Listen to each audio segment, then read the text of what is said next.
प्यारे बच्चों, मैं विनोद पाल कारमल इंटर कॉलेज महाराजगंज से। आज हम लोग कक्षा 12वीं के हिंदी पद्य खंड में संकलित अयोध्या सिंह उपाध्याय हरिऔध के द्वारा रचित पवन दूतिका नामक शीर्षक को पढ़ेंगे। पिछले वीडियो में हम लोगों ने पवन दूतिका के दो पद्य को पढ़ा था, दो अंश को पढ़ा था। आज हम लोग तीसरे, चौथे और पांचवें पद्य को पढ़ेंगे। इसमें पवन दूतिका से राधा जी कहती हैं कि आप श्री कृष्ण के पास जाइए और उनसे संदेश दीजिए कि राधा जी आपके वियोग में कैसे तड़प रही है।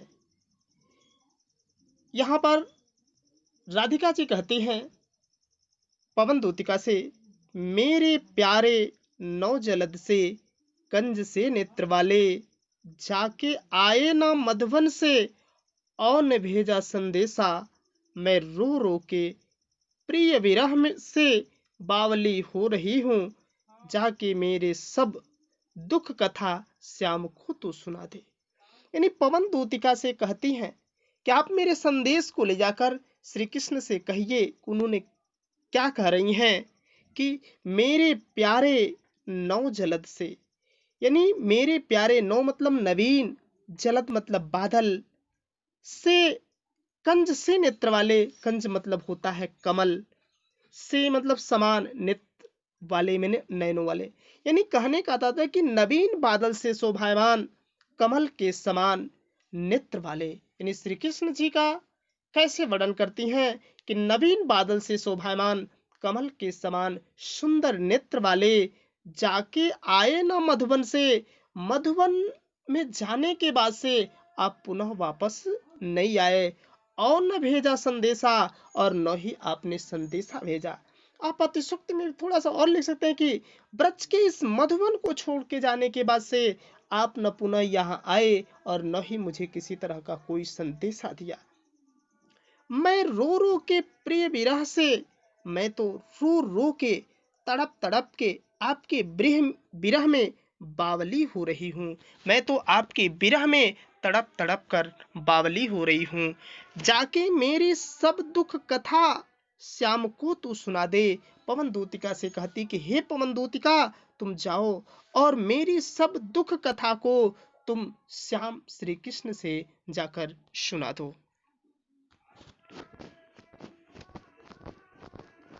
देखिए चौथा है, ज्यों ही मेरा भवन तज तो अल्प आगे बढ़ेगी, शोभा वाले सुखद कितनी मंज कुंजे मिलेंगी, प्यारी छाया मृदुल स्वर से मोह लेंगी तुझे वे, तो भी मेरा दुख लख वहां जाना विश्राम लेना। यानी देखिए कि राधा जी को इस बात का भय है कि पवन दूतिका जब मार्ग से चलेगी तो कहीं ऐसा ना हो जाए कि सौंदर्यता को देख के, सुंदरता को देखकर हमारे दुख दर्द को भूल जाए और ये रास्ते में भूल जाए, मेरे संदेश को ले जाए कि उन श्री कृष्ण के पास न ले जाए। इसलिए उसे समझाते हुए कह रहे, जैसे एक नादान छोटे बच्चे को एक बार आप दुकान पे बेचते हैं तो उसको 10 बार बताते हैं कि क्या क्या चीजें खरीदनी है। तुमको याद हुआ कि नहीं, तुम भूलोगे तो नहीं, इतने पैसे इसमें से बचेंगे, इतने का तुम सामान खरीदोगे।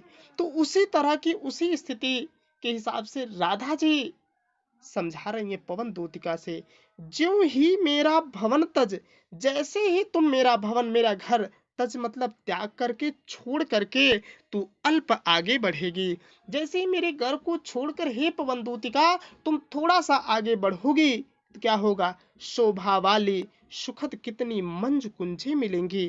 करे कि शोभा वाली यानी शोभायमान, यानी जिन ही रास्ते में जब तुम चलोगे तो तुमको क्या है कि प्राकृतिक सुंदरता वाले मंज कुंजे मिलेंगी। यानी रास्ते में तुम्हें प्राकृतिक सुंदरताओं वाली लता, झाड़ियां, तरह तरह की, मतलब उससे घिरे हुए क्षेत्र तुमको क्या करेंगे, मिलेंगे। शोभा वाले, इतना शोभायमान, सुखद में आनंदित कर देने वाले, सुख देने वाले कितनी, यानी बहुत सारे मंज कुंजे मिलेंगे। यानी लता, झाड़ियां से घिरा हुआ भाग, घिरा हुआ क्षेत्र तुमको मिलेगा। प्यारी छाया, और वहां पे तुमको एकदम शीतल छाया मिलेगी। मृदुल स्वर से मोह लेंगी तुझे वह, मृदुल स्वर, और वहां पे जो पक्षियां होंगी अपने मृदुल कलरों से, मृदुल आवाज से तुम्हें मोहित कर लेंगी। ऐसा न हो कि तुम मेरे दुख को तुम भूल जाओ और जाकर क्या करो कि तुम वहीं पर आ जाओ उतनी सुंदरता को देखकर। तो भी मेरा दुख लख वहां जाना विश्राम लेना। तो भी मेरा दुख लग, तब भी तुम क्या करना, मेरे दुख को लख करके, याद करके, ध्यान करके वहां जान विश्राम लेना। वहां पे तुमको विश्राम नहीं लेना है और तुम्हें संदेश मेरा पहुंचा के ही आना है। देखिए इसी का 5वां जो पद्य है, थोड़ा आगे सरस रौका धाम सत पुष्प वाला, अच्छे अच्छे बहुद्रुम लतावान सौंदर्यशाले, प्यारा वृंदा विपिन मन को मुग्धकारी मिलेगा। आना जाना इस विपिन से मोह माना न होना। थोड़ा आगे सरस रौका, कह रहा है कि उसकी आगे की क्या स्थिति है। यहाँ से थोड़ा से भी और आगे जब जाने पर, तो कह रहा है कि थोड़ा आगे जाने पर सरस रौका धाम सतपुष्प वाला, आगे जाने पर अत्यंत रमणीय, अत्यंत सुंदर स्थल तुमको वृंदावन मिलेगा। सप्त पुष्पों वाला, सैकड़ों पुष्पों वाले, जहाँ पे सैकड़ों पुष्पों का समझो कि धाम है, वैसा धाम तुमको वृंदावन मिलेगा। अच्छे अच्छे मतलब बहुत बढ़िया बढ़िया, बहुत द्रुम लतावान, और वहां पे तो तरह तरह के सुंदर वृक्ष और लताएं तुमको मिलेंगे। अच्छे अच्छे बहुद्रुम लतावान सौंदर्यशाली, वहां पर तो तुमको तरह तरह के सुंदर वृक्ष और लताएं मिलेंगे जो तुम्हें क्या कर लेंगी, आकर्षित कर लेंगे। उस आकर्षण में मत आ जाना, तुम वहीं रुक मत जाना। प्यारा वृंदा विपिन मन को मुग्धकारी मिलेगा। प्यारा वृंदावन, और वहीं पे तुमको जो प्यारा वृंदा विपिन है, हमने बन पढ़ दिया सॉरी, वृंदा विपिन, जो वृंद में, जो वृंदावन में जो विपिन, विपिन मतलब होता है जंगल, जो जंगल है मन को मुग्धकारी मिलेगा। आगे तुमको तो वृंदावन में ऐसा जंगल मिलेगा जो तुमको अपने आप में एकदम मुग्ध कर देगा, खुश कर देगा, कि ऐसा ना होना कुछ खुशी के आगे तुम मेरे दुख दर्द को भूल जाना, और ऐसा ना हो कि तुम शाम तक मेरे इस कष्ट को ना पहुंचा पाओ। आना जाना इस विपिन से, अरे कोई दिक्कत नहीं, तुम इस विपिन में, इस जंगल में आना, इस बाग में आना और जाना से मोह मना ना हो, लेकिन तुम मोहित ना हो जाना। ऐसा ना हो कि तुम मेरे दर्द को भूल जाओ, मेरे कष्ट को भूलकर तुम वहीं पे रहना जाओ। तो इस तरह से हम लोग आज 3 इनके पद को पढ़े, और आप लोग इसकी व्याख्या लिख लीजिएगा। ठीक, इसके बाद से जिसका एक्सरसाइज दिया उसका एक्सरसाइज भी उसके साथ इंक्लूड करके मैं भेज दूंगा। यहाँ तक कॉपी आप कंप्लीट रखेंगे। फिर कल आपको अगले मतलब 6, 7, 8 नंबर आपको मिलेंगे पद। Thanks for watching the video.